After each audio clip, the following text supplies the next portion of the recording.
All right, so last we left off, we finished up with Camilla's side quest. See how things turned out with that. Just gotta wait a little bit on that one. Probably turn that back on unless so you get botted again. Hey, who knows? And now we're ready to continue onwards with the main party. Hopefully I got all their gear situated properly again. Hopefully, and then we'll see how things go. Hopefully they get the strange bug fixed with the stalled scion, battle scion. First of all, we got a lot of talking to do because, you know, talking fun. Anyways, Daniela has not forgotten her day as a soldier. Despite her age and her terrible years of imprisonment, she has not lost her military bearing. As she greets you with a slight nod. Tell me about yourself, Daniel. Now I can finally set things straight. It sounds like they've made up quite a few ridiculous stories about me in Mendeb. Well, despite what you may have heard, I wasn't a perfect paladin. I was born in Mendeb before the wound was opened. I remember the sadness and confusion caused by Eridan's death. Oh, dude. Oh god, where was I? Eridan's death. In my town, the priest wouldn't close down the temple and he refused to turn it over to Iomade.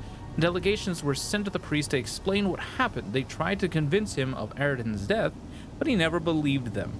He continued to preside over what was probably Eridan's last surviving temple. He was certain his god was still alive, and he grew old, still hoping for Eridan's return. I remember looking at him and thinking, what would it be like to be a living relic? Well, you are now. A memory of a long-forgotten past. I suppose it's rather ironic that I've turned out to be something of a living relic myself. Exactly. But it was the priest who inspired me to become a crusader. Those were the early days of the crusade. Now you call it the First Crusade, but at the time it was just the crusade. I was almost 20. I suppose I can blame my bad behavior on my youth, and it would be partly true. I caused my commanding officers so much trouble, I argued with them, and I accused my comrades of laziness and dereliction of duty. Things weren't easy back then, and the desire to help and protect, the natural desire of every paladin, often stood in opposition to the need for violence and military efficiency. Though, in truth, the hero Yaniel wasn't all that heroic. Before I was captured by the demons, I was merely a troublesome soldier.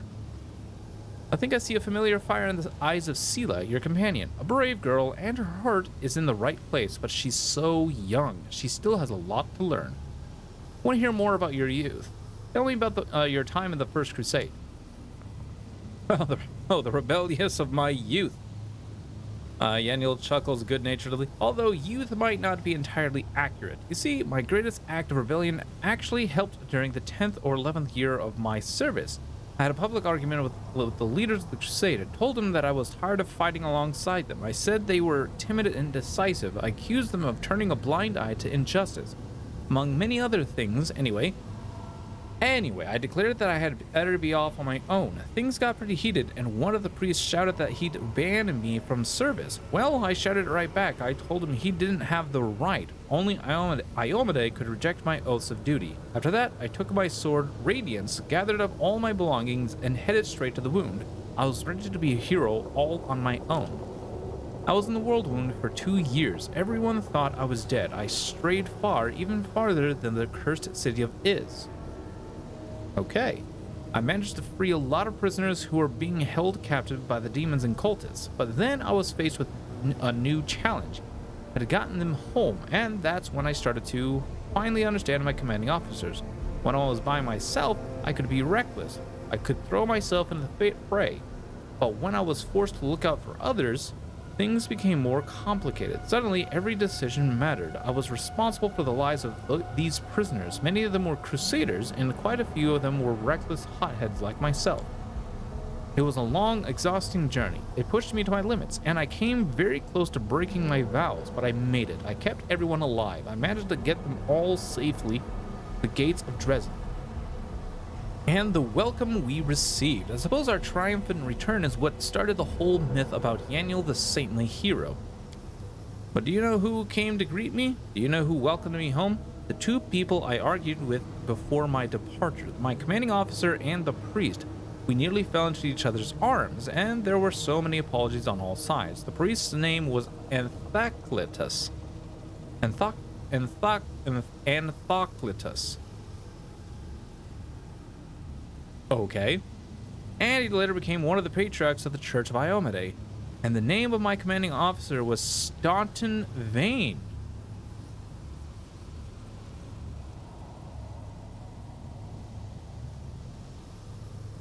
Oh. Should I tell her, chat, or should you? Anyways, or did we already tell her? We might have already told her. Anyways, why did you choose to follow me into the abyss? We barely know each other.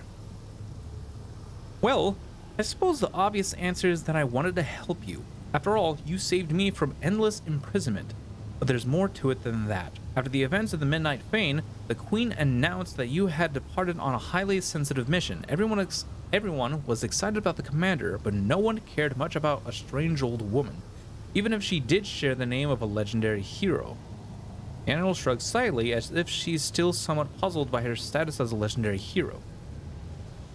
Speaking of names, I've actually met two of my namesakes. Apparently, it's become rather common to name children after me, but I digress. While all of this was going on, I tried to find out what happened to my friends and quickly discovered that I was alone. Deniza, my best friend, died of old age just a year ago. The priest Anthoclitus became a respected patriarch, but age did not spare his mind. He, in his final days, being cared for by his family, Doran and Staunton. Well, you know their story, and that's how it was with everyone I once knew. Everything has changed. The city, the people, the crusades. I heard no familiar names and met no familiar faces. Ugh. Kind of one of the reasons why I'm in the mindset that long-lasting lives is more of a curse than it is awesome. Only the queen remained the same, my proud, brave queen, but time had changed her too. A dark storm raged in her eyes, a storm brought on by doubt or weariness. When the Crusades first began, she bore the weight of the war on her shoulders. Suddenly, she was responsible not only for the kingdom, but for the entire world. She had a duty to turn back the tide of the abyss. Yet even then, I do not remember her being so broken.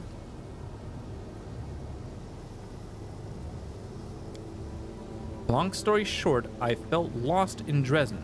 And a lost paladin seeks salvation in prayer. I went to a temple of Iomade, and there I met an angel who was just as lost, Targona. From the moment we locked eyes, I knew that we were kindred spirits. I learned a lot from Targona. She told me about the new power of the Holy Wardens. She spoke about the Echo of Discari and the Hand of the Inheritor, and then she talked about you. She told me that she was going to follow you into the abyss. I could think of no other reason to stay in Dresden, and I certainly wasn't going to live out my old age in some distant, peaceful land. My crusade is not yet over. We already know this story. What do you think about the Holy Wardens? Do you also possess these abilities? Yes, I do possess these abilities. I've been thinking a lot about why the Holy Wardens have these powers, and I have a few ideas, though I'm not sure they're worth much. Targona told me that the Holy Wardens possess the same kind of magic as the Wardstones, but the Wardstones didn't exist back in my time. The first one was put up in Canabras after the fall of Dresden and my imprisonment, so I didn't find out about the Wardstones until after I left the Midnight Fane. I saw one for the first time when I arrived in Dresden, the Queen and her people. The generation of Crusaders grew up with the Wardstones, so they take them for granted. They're a normal part of life. For me, though, they are something new. Maybe that's why I see them differently. Targona said the strength of those stones comes from celestials who devoted themselves to eternal service. She and her brother were supposed to give themselves to the stones as well. That's when I started thinking about the Holy Wardens, our abilities making us living Wardstones. I wanted to see if I could find a connection. Maybe we all share something in common, something that gives us our abilities.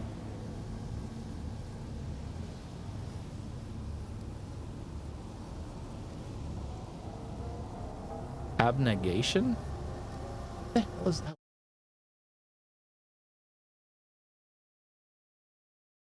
What does that word mean? The act of renouncing or rejecting something. Oh.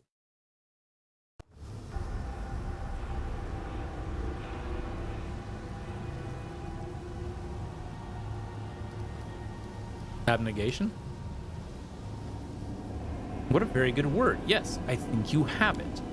Here's what I think. There are more worthy men and women among the Crusaders. Their eyes and hearts burn with holy zeal. But even among the paladins and angels, there are not many who have had everything taken from them, or who have been taken from everything. Like a tree pulled out of the ground, roots and all. And among those who have experienced such loss, few have chosen to accept that grief as a duty, a weight that they must carry. You see, we are like the angels who chose to lock themselves in the wardstones. And that makes us different from demons, because demons are anything but selfless. I think that's why demons are weakened in our presence, or near the wardstones. They can't bear such devoted service. It breaks something in the way their demonic power works. That's why they lose their abilities, why they can't teleport. For example, learned wizards would probably laugh at my theory, but it's what I honestly believe. Thank you for your conversation. Okay. Alright, so what is our next step? In Illusionera, there is no one as powerful as Shamira, the right hand of Nocticula herself. It is she who rules the city while her inscrutable mistress is away. As sad as it is for me to admit, we must try to gain her favor if we want Illusionera to take us seriously. How well known am I among the denizens? The highest reach of the nobility and the most specific among the rabble may not have heard your name, but the rest of the city knows of you. And tell me honestly, what do you think of the one you call the champion of Galarian? I would be lying if I told you that I don't observe you with some trepidation. Sometimes I wonder what will happen if you falter, for power and responsibility represent the most difficult trial of all, and many righteous souls have failed to pass it. I have a question about our mission. What can you tell me about the Abyss and the demons in general? Demons. They are the youngest race of the Outer Planes. Really? And the wildest in origin. Once, entirely different creatures used to rule the Abyss. Those were Thiphoth, the embodiment of chaos. They were much less human-like, but then one entity conjured up the idea that primordial chaos could be mixed with an evil mortal soul, and that is how the first demon was created. No one remembers the name of the creator now, but the creations still live and prosper. They overthrew the Thiphoth and became the essence, the soul of the Abyss, and I honestly cannot say which was worse, before humanity was added to it or now. What do you know about Illusionera? Chaos has many faces. When chaos decided to manifest itself in the form of a city, Illusionera was born. There are places in the Abyss that are darker, bloodier, more dangerous and deceiving, but I cannot imagine a place whose significance would eclipse that of Illusionera. When Nocticula built the city, she employed everything of the essence that every existence in the Abyss. Demons of all kinds from every corner of this gloomy plane live here, and what is more, the Lady in Shadow opened the city's gates to visitors from other planes, and strangers swarmed the city. Merchants and travelers, mercenaries and explorers, mages and bards, creatures from all planes, those daring enough to visit the Abyss, chose Illusionera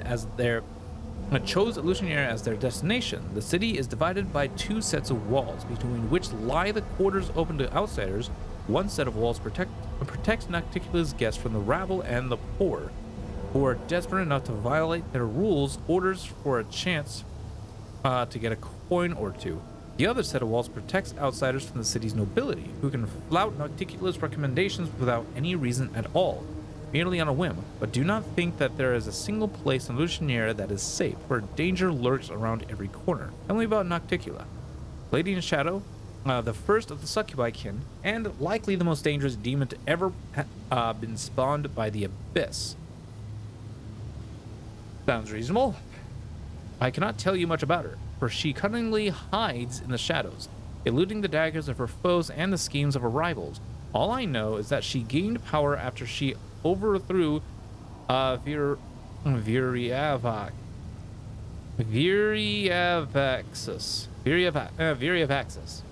God, Lee.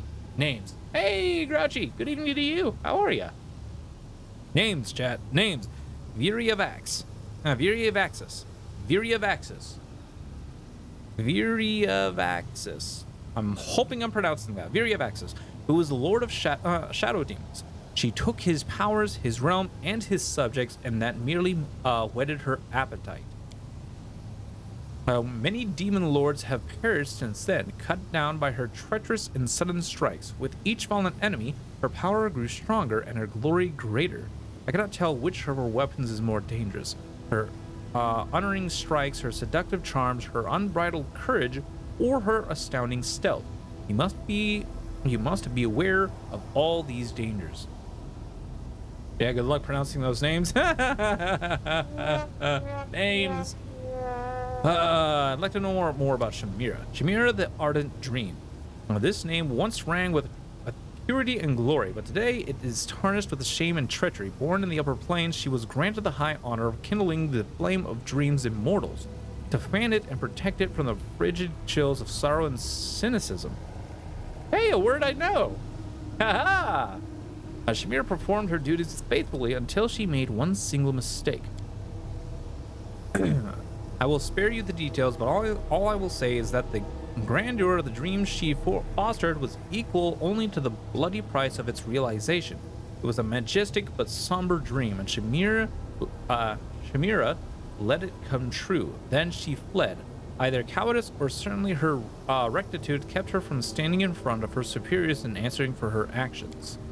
She hid in the abyss, where Nocticula, the Lady of Shadow, embraced her ardent light and darkened it with her blackness. A few centuries passed, and we heard her name again. Now she is called the Mistress of Lucianera, Nocticula's loyal companion and favorite. That is how we knew for certain that we were right on the fateful day when we condemned Shamira. Our only regret is that we failed to foresee her fall.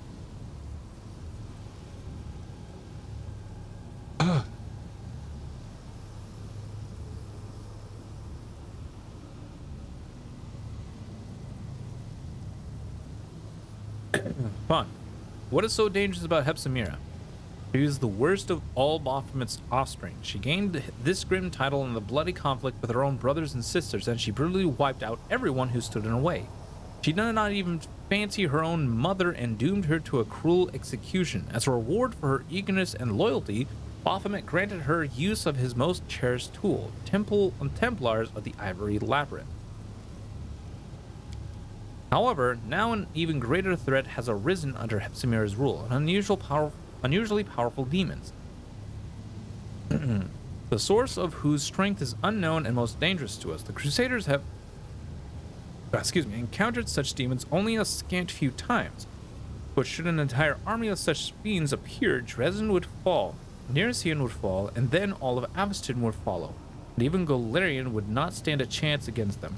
Putting an end to Hepzibah's machinations, that is our mission. I see you bless the rocks of this cavern. Indeed, I have. Even if on Golarion, the abyss's harmful influence can unsettle mortals and disturb their rest. What then can be said about the abyss itself? The very heart of pain and sin. But worry not, champion. By the power granted to me by Iomade, I have consecrated these dark caves. You can find respite here and recover your strength should the need rise. Everything is clear to me now. I'd like to ask a personal question. There shouldn't be any secrets between us, champion. The very instant that Queen Galfrey sent you to this dark place, I swore to myself that I would do everything within my power to ease your burden. Why did you follow me to the abyss? Because my duty and my honor demand that I do so. You were facing a great mission and a colossal challenge, while those who remained behind merely had the honor of protecting what you all had already liberated from the demon hordes. My heart told me that my help would be needed here more. How does it feel for you to be in a place like this? This is not my first foray into the abyss, though it is the first time I have come here to watch and talk rather than do battle. On more than one occasion, I and other warriors of heaven had descended to this evil and corrupted place to bring retribution to the vile and grant salvation to their victims. For better or worse, heaven and the abyss cannot engage in open war, though I can recall some moments when we seemed to teeter on the precipice of just that. All we can permit ourselves are raids and skirmishes along the border. Huh.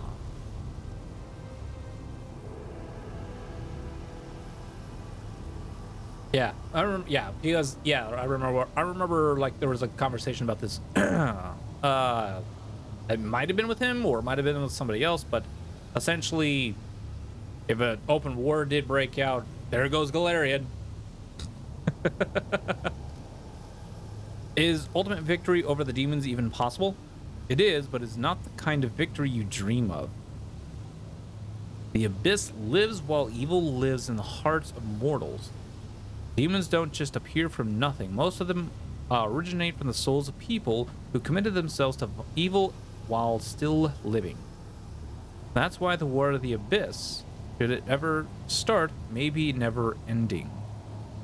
The place of each fallen demon will be immediately taken by a new one. That's why our only true chance to secure ultimate victory will emerge only after we exterminate all evil in the world.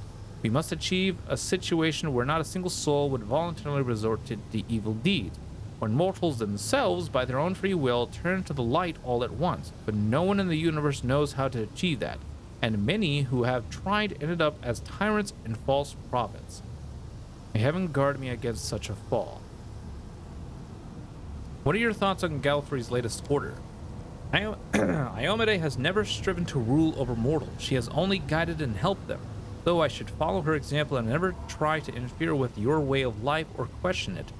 What I will say is that I am certain of the necessity of our mission, as I am the sharpness of my blade. What surprised me, and, truth be told, unsettled me too, is the cruelty of which my noble sister-in-arms, Galfrey, dispatched you here.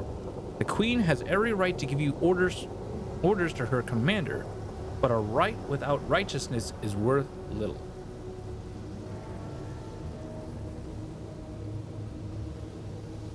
So basically, he essentially disapproved of her sending me here. Is there anything you can help me with? Well, I will follow you everywhere, remaining invisible so our enemies will have not the slightest suspicion of my presence. When you need advice, I will give it to you. And when you are stricken by disease, I will come to your aid and dispel it. No matter how long you may have to travel through the abyss, you can always be sure that I am near and heaven has not forsaken you. How do you hide yourself from the demons?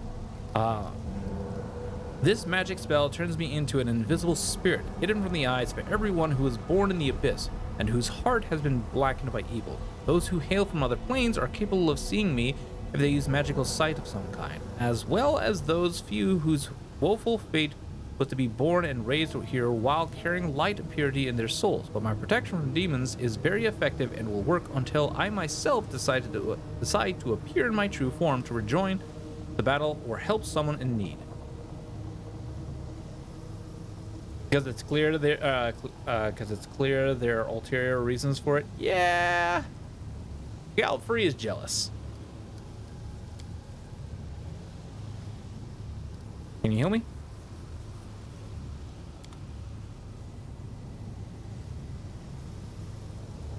Oh, nice. Yeah, Galfrey is very jealous. There's no denying of that one. Galfrey is very freaking jealous. Anyways, one thing I should probably do is level him up real quick.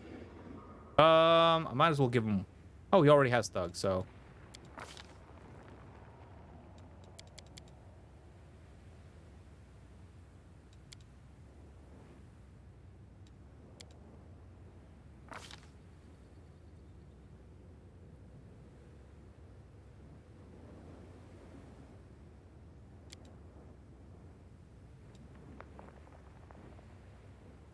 Oh, he already has that. Okay. So I don't need to worry about that.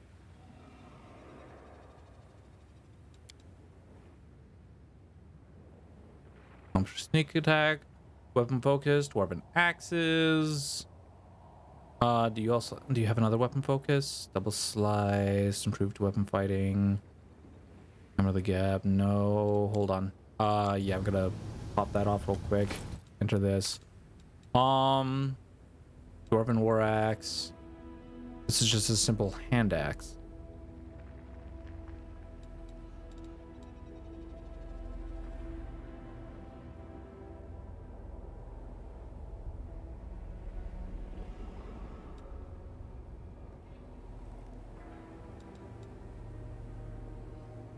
Yeah, I'll just give him weapon focus hand axe. Just to make things simpler.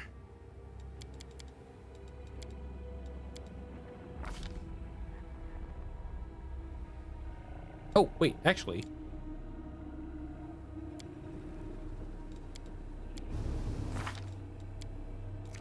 I got a better idea.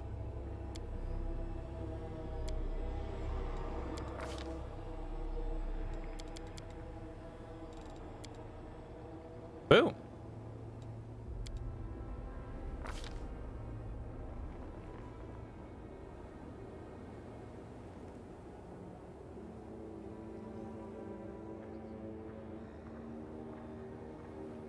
Give you oh yeah, weapon focus, hand axe. Hold on. No. I want to give him shattered defenses. Yeah? Oh, he would get query. No, it's fine. It's fine. I'll just give him shattered defenses. Actually,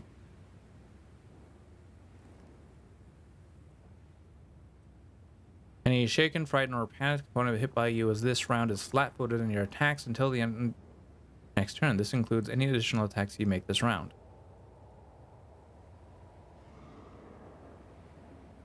Oh, okay. Yeah, well, yeah, yes. We definitely want... Oh, right. Well, you're not going to be much of a caster, so I might as well give you... You're only going to have, like, a few spells. So I'll start you off with spell penetration. And... Yeah, let's just go Feather Step. And... Expeditious Retreat.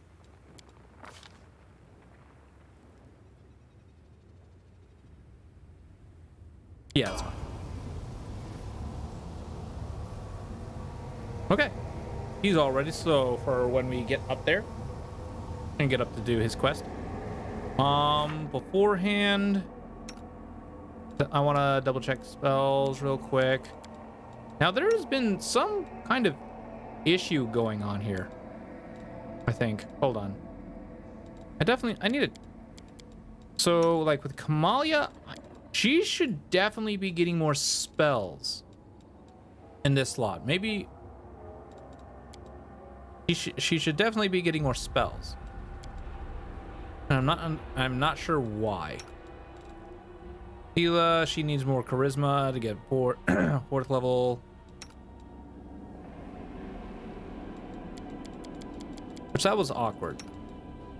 And in all honesty, I'm starting to think that I should be getting more spells out of the first 2 levels here. Or first 3 levels here. Rather than just this mount because of my mythic path.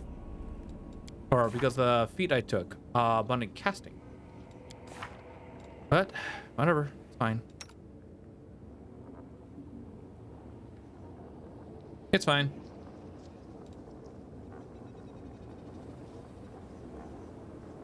Alright, now for inventory, make sure everybody has everything they need. You, there's only a +1.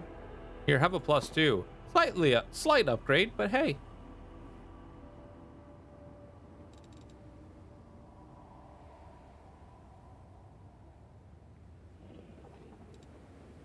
Slight upgrade. Don't think there's any change with you. Those I would rather have those go on Sela, but what's Sela's athletics? Oh, it's only a +2. Okay, so never mind. Sela, gosh, she needs some gear. She needs some gear badly.